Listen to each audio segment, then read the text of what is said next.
ఆ డబ్బుల రూపంలో వస్తున్న వాటిని మీకు ఇస్తుంటే మీరు ఈ రకమైనటువంటి పరిస్థితి చేయొచ్చా? చెప్పండి. ఏమంటాం దీన్ని?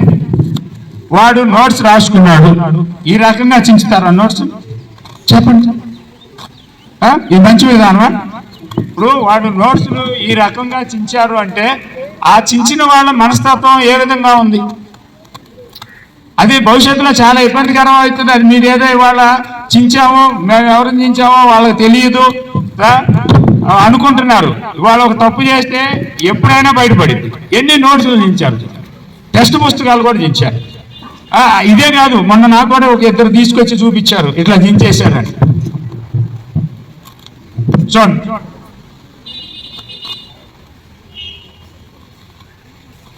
కనబడుతుందా? ఈ పుస్తకం మనకి తయారు కావడానికి ఎంత వ్యయం అవుతుందో తెలుసా మీకు? ఎంత వ్యయం అవుతుందో తెలుసా? ఈ పుస్తకం తయారై మన దగ్గరికి రావడానికి ఎంతమంది శ్రమ చేసి రాశారు, ప్రింట్ చేశారు, డిటిపి చేశారు. ఈ ట్రాన్స్పోర్ట్ అవుతుంది, ఇంత పేపర్ మనకి వేస్ట్ అవుతుంది. ఇలాంటి పరిస్థితి మళ్ళీ నాకు రిపీట్ కాకూడదు ఏ పరిస్థితుల్లో కూడా. అందువల్ల ఏ పుస్తకం జరిగిందనో లేదంటే చూడండి, దీన్ని ఏమంటారు చెప్పండి? ఏమంటారు ఈ రకమైన పరిస్థితి?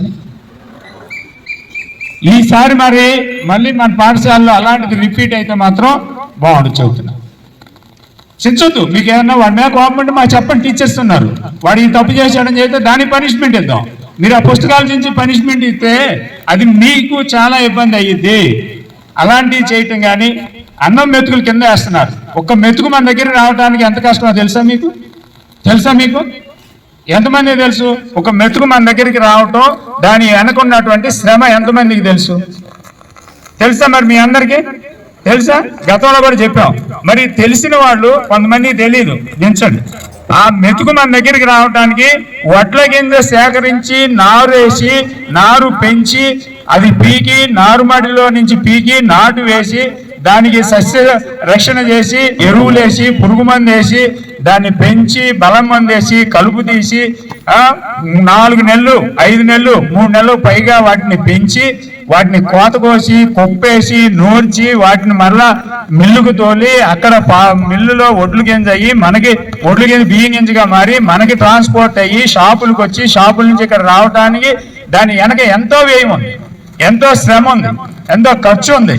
ఇవాళ మెతుకులు ఇష్టం వచ్చినట్టు పడేస్తారు. మీకు ఇస్తున్నటువంటి బియ్యం తెలుసా? సూపర్ ఫైన్ క్వాలిటీ ఇస్తున్నారు. మీరు షాపుల్లో కొనుక్కునే వాటిలో కల్తీ ఉండొచ్చేమో కానీ మన దగ్గరకు వస్తున్నటువంటి బియ్యం ఎక్కడా కల్తీ లేకుండా నేరుగా ఎక్కడైతే మిల్లులో లెవీ ధాన్యం సేకరిస్తారో అక్కడి నుంచి ప్యాకింగ్ అయ్యి GPS ద్వారా మన స్కూల్ పాయింట్కి వస్తుంది. ఎక్కడ ఆగదు, అక్కడ స్టార్ట్ అయినటువంటి లోడు మన స్కూల్కి వచ్చినాక అబ్జర్వేషన్ లో ఉంటుంది GPS. ఆ లోడ్ ఎట్టి వెళ్తుంది ఏంటి అవి మన దగ్గర స్టోర్ చేసిన తర్వాత వాటికి ట్యాగులు కూడా ఇచ్చారు.